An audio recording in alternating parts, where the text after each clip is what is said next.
Hoje, vocês estão vendo aí que o noticiário de geopolítica, todo ele está falando sobre a questão dos russos terem lançado um míssil intercontinental, um ICBM, na Ucrânia. Esses mísseis, eles são fabricados prioritariamente para terem ogivas nucleares. E eles têm um alcance de quase 5.000 quilômetros, porque eles são mísseis que a Rússia e os Estados Unidos, ambos têm mísseis intercontinentais, fizeram na época da Guerra Fria para acertarem uns aos outros. Então, na época da Guerra Fria, três armas eram feitas eventualmente para ataque nuclear: os bombardeios, que tem todas as limitações de você ter um avião tendo que decolar, poderia até ser destruído em terra antes de decolar e chegar até o outro país. Os mísseis intercontinentais, os ICBMs, que tinham a vantagem de poderem partirem de lugares mais ermos, escondidos, dentro, mais no interior desses países. Então era muito difícil você derrubar um míssil intercontinental uma vez ele lançado.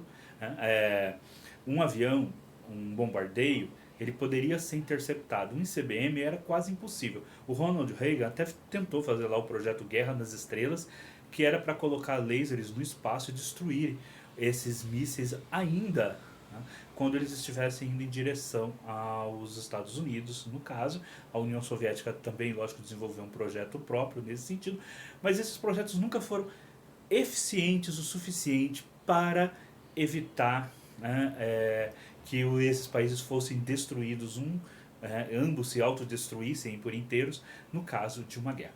E a terceira arma era o submarino, que você poderia colocar os mísseis dentro de um submarino nuclear, e esse submarino ficaria meses na água. Em caso de uma guerra, eles poderiam disparar estas armas. Inclusive, quem quiser conhecer um pouquinho sobre isso, eu recomendo o livro Caçada ao Outubro Vermelho, do Tom Cruise. Bom, agora a Rússia fez esse disparo. Logicamente, não havia armas nucleares, porque esse míssil ele pode carregar armas nucleares, mas ele pode também carregar armas convencionais.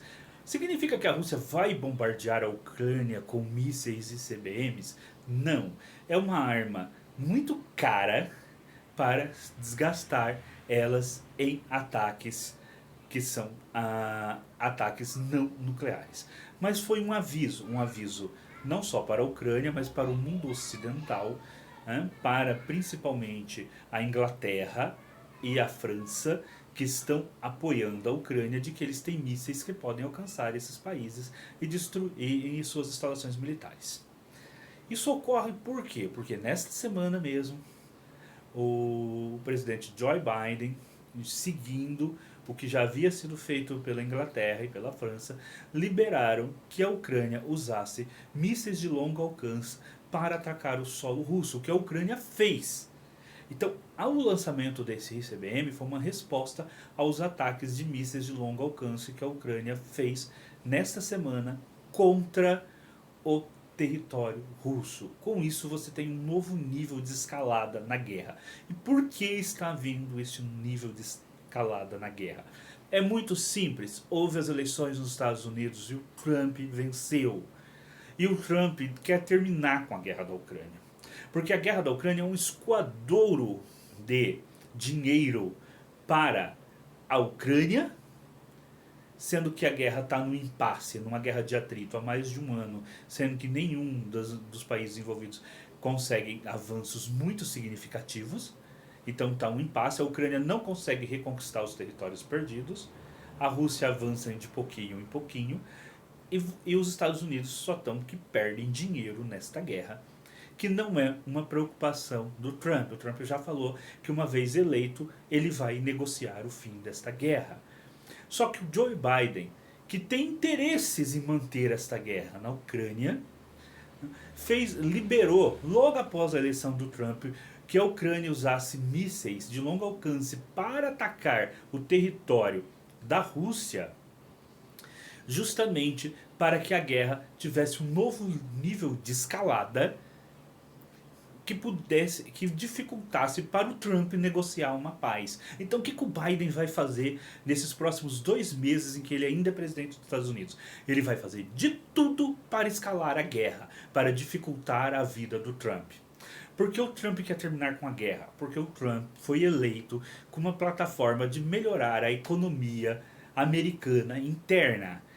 E o escoadouro de dinheiro que vai para a Ucrânia significa que os americanos têm que pagar mais impostos, coisa que o Trump inclusive quer cortar. Sustentar a OTAN demanda um dinheiro enorme dos Estados Unidos. Se o Trump realmente quiser cumprir o que ele prometeu para os seus eleitores, que é uma nova América, de novo, a volta da América antiga, a volta da América que eles tinham emprego, que eles tinham um nível de vida muito melhor, ele não pode gastar todo o orçamento em guerras, guerras e guerras, como se vem feito nos últimos anos. Você saiu da guerra do Iraque, para depois a guerra ao terror, a ocupação do Afeganistão e do Iraque por quase 20 anos, e que terminou da forma malograda, que terminou no governo Biden, que saiu de lá corrido do Afeganistão, e o Talibã reocupou tudo e ainda ficou com as armas americanas que estavam lá. Então, mediante tudo isso, o que o Biden está fazendo é preparando uma armadilha para o Trump. Ele não quer que o Trump negocie, não que ele não negocie a paz, que ele vai negociar. Ele não quer que o trabalho do Trump seja fácil. Porque se o Trump conseguir aí nos primeiros meses, lógico, o Trump disse que acabaria com a guerra no primeiro dia dele. A gente sabe que tem hipérbole aí. Mas se o Trump conseguir acabar com a guerra, negociar a paz com o Putin, acabar com essa guerra logo no início do governo dele e parar de drenar esses recursos para a Ucrânia e trazer esses recursos para investir nos Estados Unidos, vai ser uma tremenda desmoralização para o Biden, para o governo Biden. Então eles estão fazendo de tudo para escalar a guerra com a Rússia, para justamente impedir que o Trump consiga fazer uma negociação. Então, enquanto mais nesses 2 meses que se seguem, o Biden e a Inglaterra e a França, que são os países mais interessados nessa guerra, conseguirem escalar a guerra até quase não ter volta, melhor é para dificultar uma possível negociação de paz, uma possível negociação de paz intermediária pelo Trump. Qual é o risco disso, gente? Esse risco não é um risco para a Ucrânia só, nem para a Rússia, nem mesmo para os Estados Unidos, é para a humanidade. É chegar num ponto dessa escalada irresponsável que leve a uma guerra nuclear.